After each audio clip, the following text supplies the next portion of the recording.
Hello and welcome back to Continental Club, where we discuss the hottest topics in European football. Joining me today, as ever now, a regular lineup, it's Michael McCubs and Patrick van Straten. Welcome aboard, boys, and welcome aboard, viewers. And we are talking at Panthradamans question, who has asked, players from relegated teams that top clubs should try and sign. But before we get into that, the basement buys, just a quick reminder to subscribe to Eurofootball Daily and hit that notification bell to never miss a Continental Club.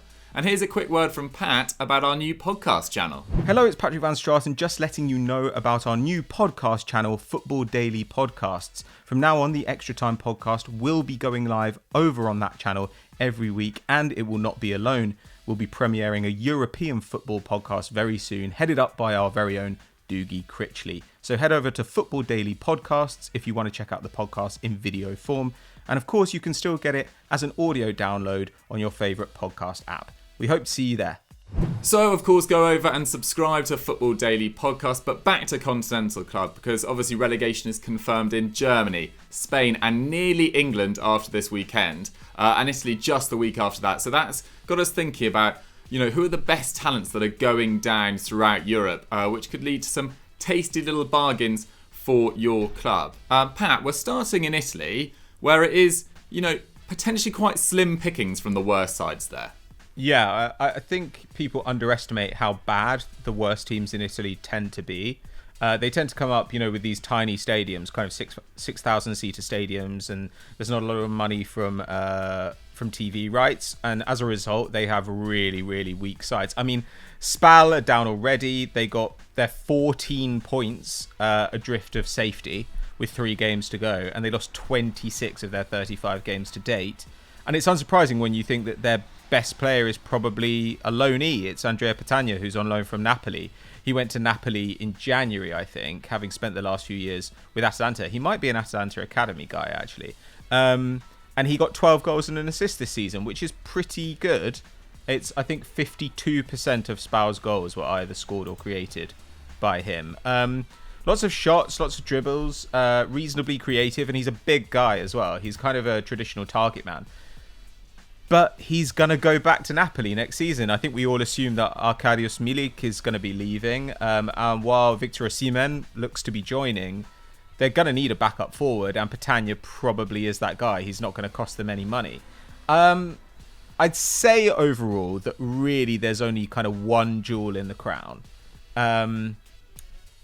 Which makes it quite a bad crown, I guess. But Brescia's Sandro Tonali is the guy that everybody's linked to right now.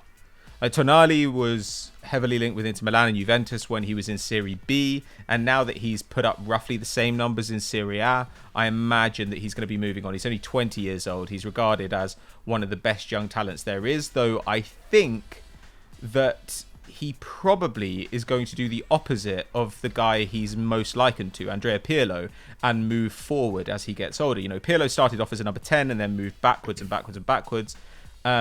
I think that Tonali is not cut out for deep midfield.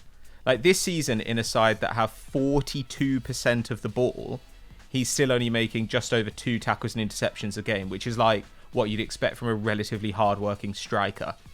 That's nowhere near good enough for a midfielder on a team that are seeing as many attacks come against them as Brescia are. But he's really, really good when it comes to possession play. I think 2 key passes a game, though I think a substantial proportion of his chances created do come from set pieces, but 1.2 dribbles as well, so he's reasonably press resistant. Second for passes into the final third in his side.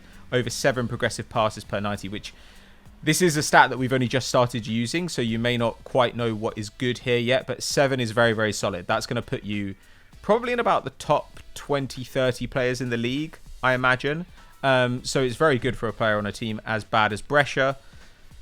Other than him, you start getting into really dodgy territory. You've got 29-year-old Mario Balotelli, which is, the definition of a gamble. 5 goals in 19 Serie A games, takes a huge number of shots. So if you give Balotelli the ball, he's either going to score or he's going to give up possession.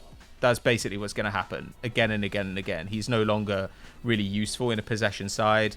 But they've got a nice little right back called Stefano Sabelli as well, who's got over 4 tackles and interceptions a game and is reasonably creative over a chance per 90. I think he leads the team for final third passes and passes into the penalty area. So at his age, I think 27, he's probably a good pickup for a sort of mid-table side. You could imagine a team like a Crystal Palace maybe having a punt on somebody like this. As for Lecce, the last side that we expect to be relegated, 4 points from safety with 3 games left, there's nothing. There's just nothing there. There's a 31-year-old guy called Marco Mancosu who's got 12 goals and an assist. He's got very good numbers, but no one's paying money for a 31-year-old out of Lecce unless it's another Italian side. So I've got to say, if you're looking for talent this summer, Italy is not the place to go. I really hope that you guys have found people more interesting because, it's just a bit dry this year at the bottom of Serie A. I think the bigger teams are getting better at hoovering up all the good players. Yeah, I think that's definitely the case. And when you watch the highlights of Serie A, which, I don't watch all that many 90-minute games, but when you watch the highlights, the amount of space that these lower tier teams give their attacking counterparts is just mental, and they just don't seem to have the fitness levels required as well to keep up to the top sides, the Juves, the Atalantas, the Inters, etc. for a full 90 minutes. But Tonali is an interesting one. I heard Marcotti, the journalist, on a podcast the other day saying everyone says he's like Pirlo, but actually he plays more like Gattuso. He's not so... he's basically a bundle of energy, very good on set pieces, which obviously wasn't something that Gattuso was known for, but a really sort of tenacious worker, but without those enormous defensive numbers you probably want from someone who's played now 3 years of senior football. So Tonali is an interesting one. I think he'll struggle to break into Inter and Juve's starting 11 next season, but a good pickup nonetheless. To me, he's like a bad version of a guy that I assume we're going to talk about when we get onto Espanyol in Spain.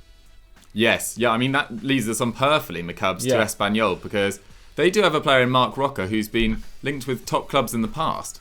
Yeah, I mean, he's even been linked with Real Madrid this summer. I think some people are kind of touting him as a kind of, I guess, like a backup to Casemiro if Real Madrid are kind of really serious about kind of having top class backup in each position. But again, probably a bit of a waste there, seeing as he wouldn't get the minutes. But yeah, Marc Roca has been outstanding for Espanyol this term, and it's a tough one with Espanyol because obviously they finished rock bottom of La Liga. Really, really disappointing season for them, but they were probably a bit unlucky. Like I think they finished 8 points off 19th and 12 points from safety, winning just 5 of their games. But I don't think they were really that bad. Like they should have been battling relegation, but they shouldn't have necessarily gone down, and definitely shouldn't have gone down in that manner on the basis of their performances throughout the campaign. And yeah, Roca was clearly their leader throughout.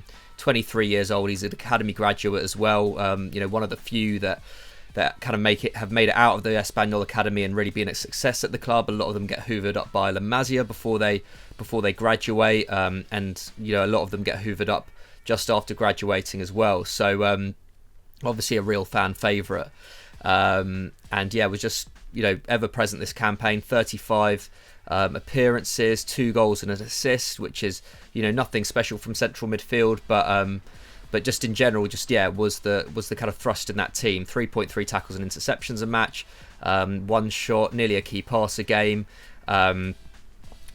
made 48 passes a game, 7.1 progressive passes, so like similar to Tonali in that sense, in terms of just being that important in ball progression for a side which was often ceding possession. And also first for passes into the final third as well, which I guess comes with that territory as well. So yeah, I think Marc Roca, if for the right price, could potentially be tempted out. But again, I think with this Espanyol side, I would probably back them to bounce straight back up to La Liga next term. So I could see them holding out for quite a decent price on him, considering his age, considering how important he is to the club. I can see, I think his loyalty will really be tested, and so I think unless a club's really going to be able to offer him, a real important role next season, I think it's gonna take a lot to get him out of there. I think the other prospect that they have, or the other kind of decent pickup you could maybe get from them, is Raul de Thomas. simply because they only signed him for 20 million in January. Didn't have the impact that they wanted. Obviously, they were pretty desperate to get someone in who could fire them to safety at that point. Didn't really happen. 4 goals in 14 La Liga appearances. Although 0.48 expected goals and assists per 90, pretty decent in a side that was that poor. But then again, he scored 14 for Rayo Vallecano in 18-19, so it's clear that he can do a lot better. The only problem with that is that Espanyol would probably have to take a bit of a loss on him. There's no way they could sell him for a profit. But he's probably the other decent one. It clearly hasn't worked out from Espanyol. But clearly he has the quality to be able to produce, at least in La Liga. I could see another mid-table La Liga side coming in for him. As for the other sides that went down, Mallorca, I mean, their standout player was Takefusa Kubo, and obviously he's a Real Madrid loanee. But having said that, I guess you wouldn't be able to get him on a permanent in that sense, but you still just can't really see him going back to Real for next season, can you? The competition for places up top is still so much, and although it looks like they're not going to be focusing on buying much talent this summer, that it seems like Zidane's very set on just kind of cutting down that squad. I still can't see Kubo coming back for some reason, or at least if he was to come back, that would probably be for the reason that no one came in with a decent offer to take him on loan, rather than Real Madrid being desperate to get him back in the squad. But he was Mallorca's best player all season. 4 goals, 4 assists, 2.1 shots a game, 1.4 key passes, 2.5 dribbles. Like, for a 19-year-old in a struggling side in La Liga, that's super, super impressive. They also have Ante Budimir, who netted 13 league goals. Pretty decent, 29 years old. So I guess you'd be able to get him on the cheap. And also a fullback in Fran Games, who had a decent season as well. 23 La Liga appearances. Pretty solid tackle and interception numbers, but not that much going forward, to be honest. But yeah, I'd say Kubo is the clear standout from Mallorca. Despite him not being available on a permanent as such, I think like Raul Thomas, he'd be an asset to any mid to lower table club in La Liga. His skills clearly transferable to other leagues as well. So and such a talented youngster as well. And I think the thing with Kubo is that if you did take him on loan and he performed really well, and say next season Vinicius and Rodrigo really come into their own, Hazard starts performing, you could see Real Madrid maybe tempted to let him go on a permanent. So I think now would be a good time to strike on him, especially as he's not going to be wanting to stick around at Mallorca. And then final relegation aside from Spain, obviously Leganes, who bit of a heartbreaking one, wasn't it? Going down on the final day in slightly controversial circumstances, and Martin Braithwaite obviously being nabbed off them halfway through the season pretty unfairly. But they've got some decent talent as well. Oscar Rodriguez, another loanee from Real Madrid, really key for them this year. 9 goals, 2 assists, mainly played as a number 10 or on the right. Obviously massively important after Braithwaite was sold. And again, very decent numbers for a player playing in a relegation side. 2.9 shots, 1.4 key passes, 2 dribbles, 0.37 expected goals and assists per 90. Really good. And also left back / left mid Kevin Rodriguez was also a pretty decent player as well. 4 tackles and interceptions a game. Also over a shot and a key pass a game, nearly 2 dribbles. So there's a little bit more talent to choose from, I guess, in the La Liga sides than Serie A, I guess. Guess it just goes to show just that the quality of the of the sides at the bottom of La Liga just does trump that in Italy. I think it's despite the quality of La Liga arguably coming down a decent amount in the last 3 or 4 years. Barcelona and Atleti are just not at the level that they once were. Even Real Madrid, despite winning it, are not at the level that they were in 2015, 2016, are they? I still think the spread of talent in the Spanish top flight still trumps that in Liga and Serie A at least. But Dougie, yeah, what do you make of the talent in Germany? Well, Germany's another interesting one, to be honest, because, I mean, Paderborn finished bottom, and they did, they were finished heavily bottom. They were 16 points from safety, and it was quite difficult finding any sort of standout stars in their side. I mean, their probably most promising players, 23-year-old number 10/right mid, Abdelhamid Sabiri, who only made 16 appearances, 9 starts, after signing from Huddersfield on a free last summer. But he, put that behind him, being let go by, the Premier League's worst side at the back end of last year. Went to Paderborn, 4 goals, 1 assist, not too bad. And his per 90 numbers, I think he only played about just under 1,000 minutes. So it's quite difficult to get a firm grip of him. But really confident shot taker, 3.6 shots, 0.6 key passes, creativity not quite there, but 2.2 dribbles, 0.32 expected goals and assists per 90. Can't say I've ever watched him play extensively. Didn't really tune into that much Paderborn this year. But that's a player to maybe keep an eye on. Only 23 as well. If he does well in the Bundesliga as Vi next year, then maybe he'll be given another opportunity. Kai Proger, different end of the experience scale, 28-year-old right winger. Could be a cheap pickup for someone. 31 Bundesliga games, 8 goal contributions. A bit more sure of himself at that level. I think he was a German under-21 international back in the day, so could be potentially interesting. And then Dusseldorf, the other side that got automatically relegated. Former Burnley forward, I didn't know actually he played for Burnley. Ruben Hennings was their main man. He got 15 Bundesliga goals in 32 games this season, which is pretty exceptional.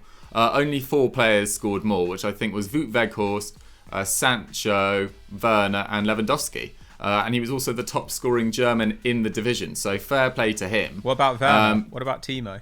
Did I not say Werner? He must have as well. No, the top scoring German, though, must be Timo Werner. Right? Oh, sorry, yeah.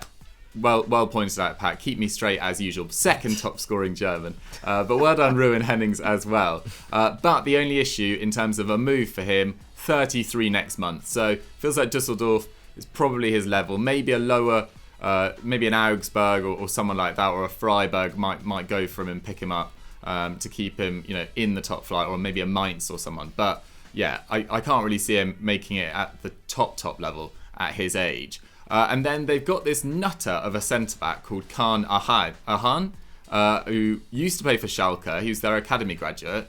31 Bundesliga appearances, really solid numbers all across the board. Like really good tackle and interception numbers, 72% completion rate, very good long ball numbers, 6.2, solid pass all round, about 85%. But picked up 10 yellow cards in 30 games, and that's the second year in a row that he's done that. And I remember, this is a bit of a name drop, but me and Dave Jackson, when we did the Bayern Dortmund game and Didi Hamann was on, he was telling us about this guy and said he's a very talented player, but absolute hothead. So, I think football Twitter would probably call it an absolute houser these days. So if you're looking for someone to spice up, your disciplinary tallies, maybe Khan is the guy to go for.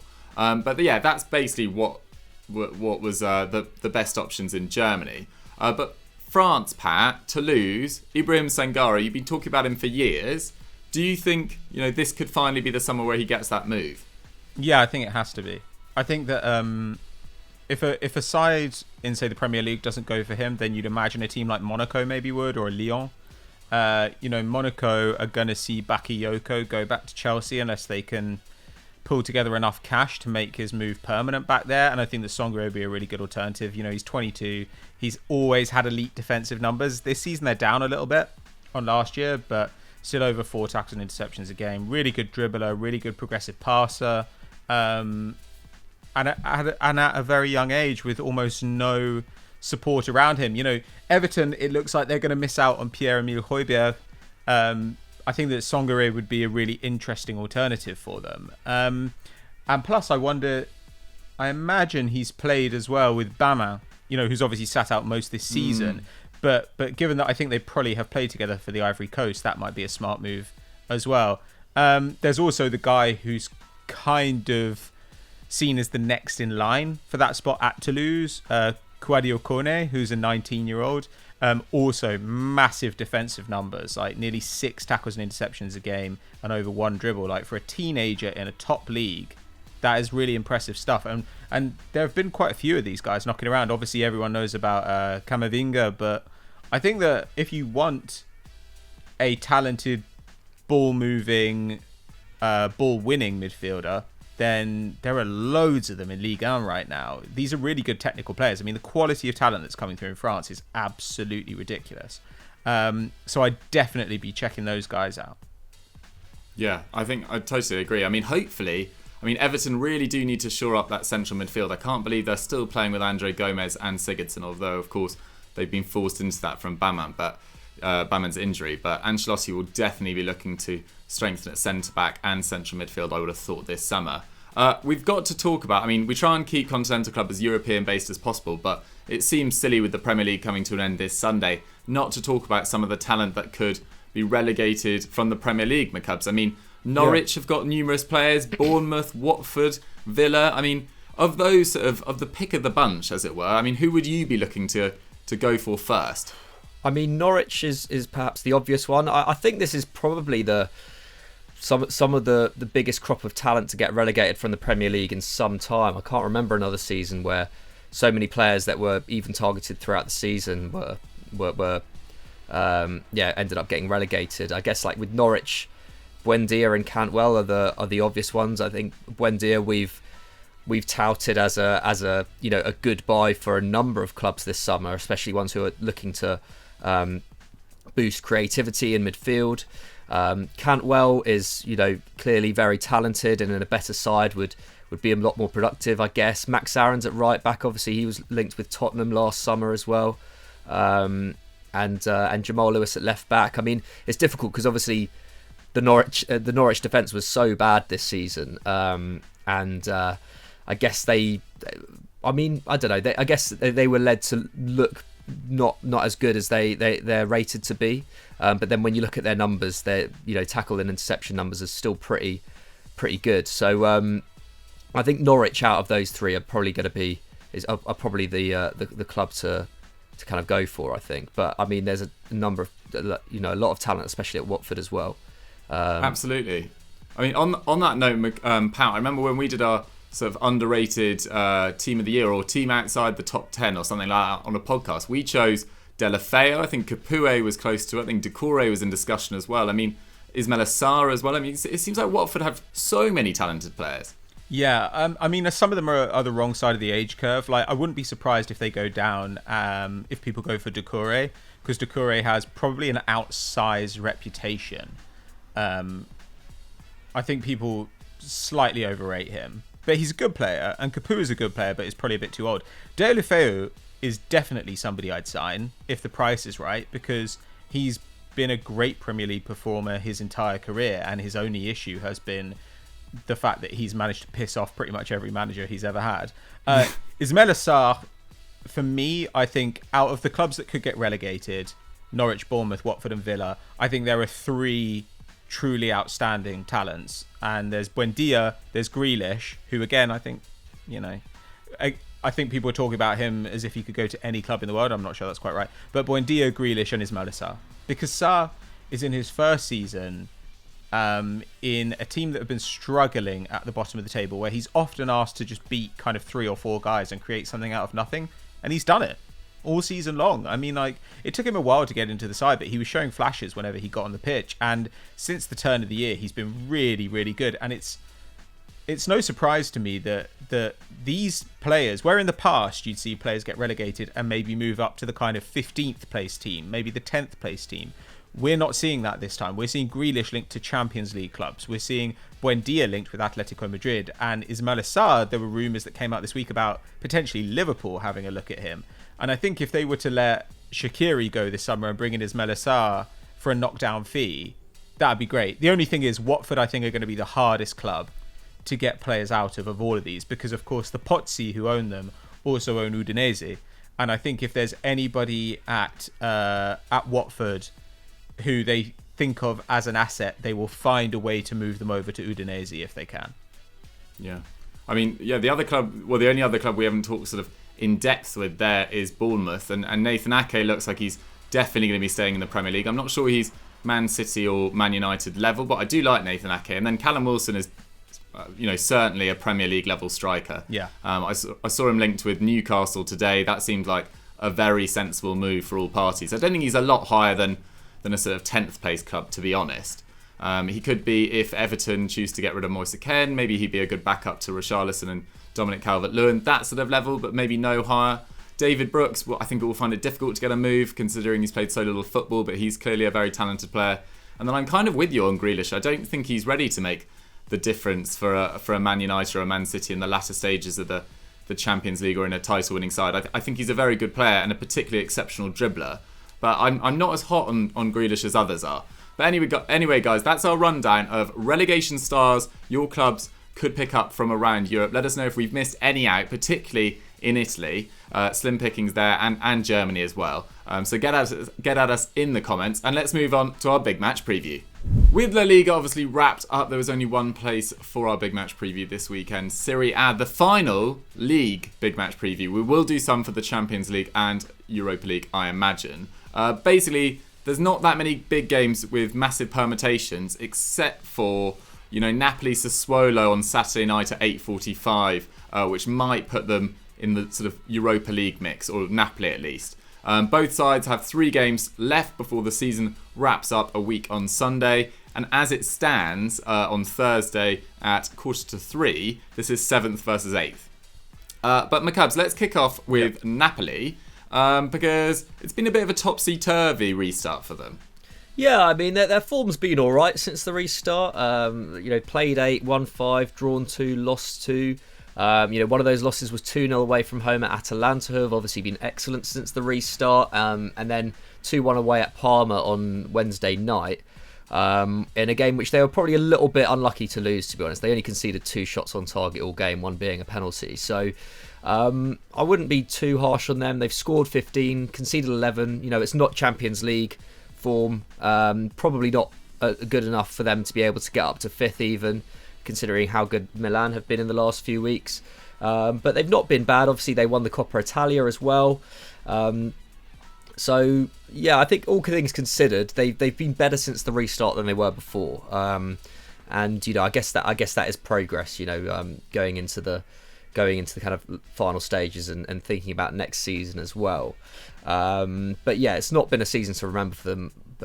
Obviously, they haven't been higher than 6th since the end of October. Like I said, now a very slim chance of them getting into 5th spot. They're 5 points behind Milan. And they've got a pretty tough run in, obviously, Sassuolo this weekend, Inter away, and then Lazio at home. So I wouldn't be surprised to see them maybe get 3 or 4 points at best out of those games. But they have looked a little bit more like a team. I think that's been the main thing. Obviously, Gattuso was only hard halfway through the season. And obviously he likes to ruffle feathers when he enters a new establishment. Obviously instantly clashed with Lozano in terms of just looked like he was just going to be out of the picture. He has played a little bit more than we expected in the last few weeks. And I think he's got a goal and assist since the restart resumed. So there might be some hope for him. But in general, they've just looked like a more well-functioning team in general. 9 different players have scored those 15 goals, so the goals have been spread around. That's, I guess, is a good sign, especially with Milik looking like he's going to go in the summer. And despite Gattuso being kind of stereotypically seen as a very defensive manager, there are still signs that the kind of Napoli of old are there. Juventus are the only team to be putting more shots than them in the league, 18.1 shots a game, which is pretty excellent. They rank 3rd for shots on target a game as well. But I guess their Achilles heel is that they're not creating the best quality chances. A lot of their shots come from outside the box. I think they're ranked 7th for expected goals. So I think, in general, they're just not as penetrative as they once were. And I guess that makes sense with a slightly aging forward line, and when you've got players who have been brought in who haven't integrated as well as you would have thought. So Mertens and Insigne, for example, they both take nearly 2 shots from outside the box a game. So I guess that kind of goes some way to explaining it. They're 2 of their biggest goal threats not really getting the kind of clear-cut opportunities that you would have seen in seasons past. But I think their main issue is probably at the back, to be honest, and with goalkeeper Alex Mere. Obviously very highly rated. We've seen him pull off some really standout performances in the Champions League in seasons past, but this season not been great at all. 63% save percentage is actually the worst in Serie A, and considering Koulibaly might be off this summer, that could be a real worry for them if he doesn't have adequate protection in the coming months. So yeah, he'll be a bit of a worry in this game, I think. But I still just about back them. I think their form has been pretty good since the restart, and considering that they've got 2 really tough games before the end of the campaign, I can see them getting over the line on this one. Obviously, one of the remedies to their kind of attacking woes this season could be through the door soon. Victor Osimhen looks pretty much done. I think he's set to sign in the coming days. Apparently there's still interest from Spurs, but considering the last 2 weeks, it seemed like a done deal. I can't really see that changing at this point. And obviously, we've been big fans of him all season, haven't we, at Lille? 15 goals and 4 assists in 32 league and Champions League games. Pretty excellent for a 21-year-old. And yeah, it looks like this has just been delayed for kind of reasons outside of their control. Napoli don't have a non-EU space until they sell either one of Lozano, Koulibaly or Leandrinho. So that could be that's been a bit of a stumbling block, and sadly Osimhen's father also recently passed away as well. So that's pretty sad for him, and I guess just unfortunate for the situation as well. And they also want to bring in Siska Moscow midfielder Nikola Vlasic as well in the event that they lose Alan. So there's a lot of I think there's going to be a lot of transfer activity at Napoli this summer. I think we knew that already, didn't we? But yeah, I think I backed them just about to win this game. Yeah, I mean, I think it's a big last few games for lots of their players, to be honest. I think Koulibaly will most certainly leave, even though probably would have made more sense for him to leave last summer given his age. And Alan actually had a quite poor game against Parma, giving the ball away for one of the goals as well in midfield. And Vlasic has looked pretty good since settling in Russia after a sort of disappointing spell at Everton, at least with injuries. But Pat, the visitors, Sassuolo, can be pretty pleased with their season as a whole. Yeah, they're up to 8th. I think they've gone up 3 places since the restart. I mean, I'm not going to go on about them too much because they're not that interesting. They're probably going to finish in that 8th spot. But they've kind of been spoilers down the stretch. Like in the big games, they beat Fiorentina, they beat Lazio, they drew 3-3 with Juve. They've only been beaten by Atalanta and AC Milan since the restart. So they're a really good team, and I think they're 5 points better off already this year with 3 games left to play than they were last year or the year before. So that's been a real improvement. I mean, they've been a bit lucky. I think they've scored like 15 goals more than XG would predict.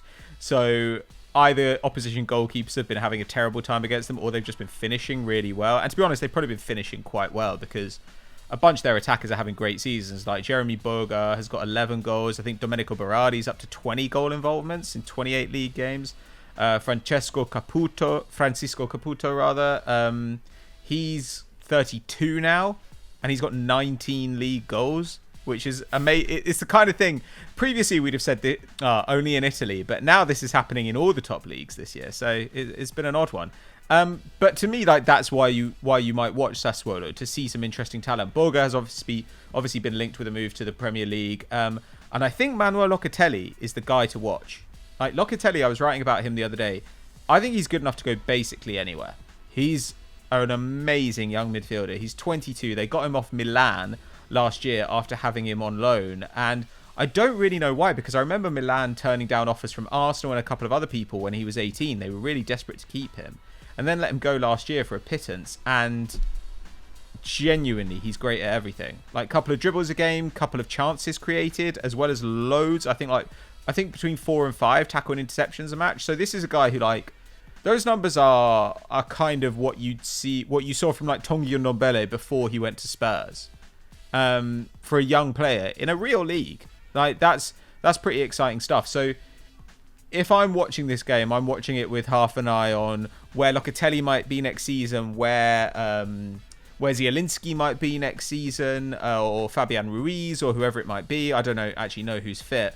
But that's kind of why I'd be watching this game, because let's be honest, Napoli Sassuolo, when it comes to who's going to end up where in the table, no one cares. Yeah, fair enough. I mean, it was pretty slim pickings, as I said, in terms of top games that were taking place. I think Juve play on Monday, which will already be kind of out of date by this video, or as in it would be too early to do it. But yeah, De Zerbi, deserves a lot of credit for his improvement with Sassuolo, and I really like Domenico Berardi as well. I gave him as an alternative to Jadon Sancho if they were looking for a very cheap alternative. I think he's only valued at around 25 million euros. His bad thing, like that centre-back I was talking about earlier, is his reputation for being really hot-headed. He ranks, I think it's 5th or in the top 10 at least, for red cards in the history of Serie A, with a lot of yellows in there as well. So pretty feisty, but I read a report from him the other day saying that he has, in his own words, matured a lot. So it'll be interesting to see. But Sassuolo will be up against it in this game. They've only won 1 of their 14 meetings in all competitions, with Napoli winning 8 of those. And their most recent meeting finished 2-1 to Napoli, with a Pedro Obiang OG sealing the win for Napoli. Obiang, of course, ex-West Ham. Napoli, injuries, Llorente and Ospina out, so it will be Meret in goal, continuing his annus horribilis. Milik is suspended. Mertens and Zielinski are at risk of suspension, so they better be on their best behaviour in this game. Sassuolo, Obiang, Defrel and Kirikes, who I didn't actually realise was at Sassuolo. They're all out anyway. So yeah, really, tough fixture for Sassuolo going to Naples. McCubs, if you had to say, what would you do prediction-wise? I'll go for a 2-1 Napoli.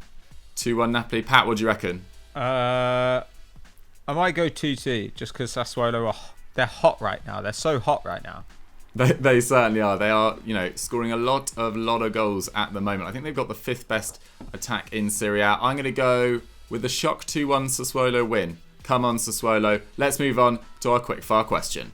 Our quickfire question comes in from @Tamish Bahal. Love you, Tamish. Always regular contributor. Keep up the good work.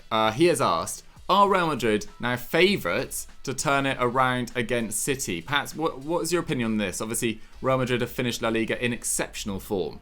They're definitely capable of it, but they've still got a significant disadvantage. I mean, I know going away is not as big a deal as it used to be, but they lost 2-1 at home in the Champions League. Like, away goals are still going to be in effect. That's a big lead to overturn against Man City. And yes, Man City have had a couple of bad results lately. They were really bad against Chelsea.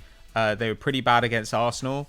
But I just think, in the first leg, there was a stage when I thought, City are going to get rolled over here, because Real Madrid just always seem to get clutch goals when they need them, even if it requires a little bit of help from the linesman. But City just stepped up in that match and gradually strangled them. Like, they just took hold of the ball, and Real Madrid had no idea what to do. And I don't think there's, Barcelona aside, nobody in Spain really does that to Real Madrid. Nobody in Spain says, we can get the ball off you, and our players are actually more talented than yours are. We're better than you in quite a lot of positions, to be honest. Except probably the fullbacks. Except for maybe the fullbacks and the centre-backs. They're probably better in every position.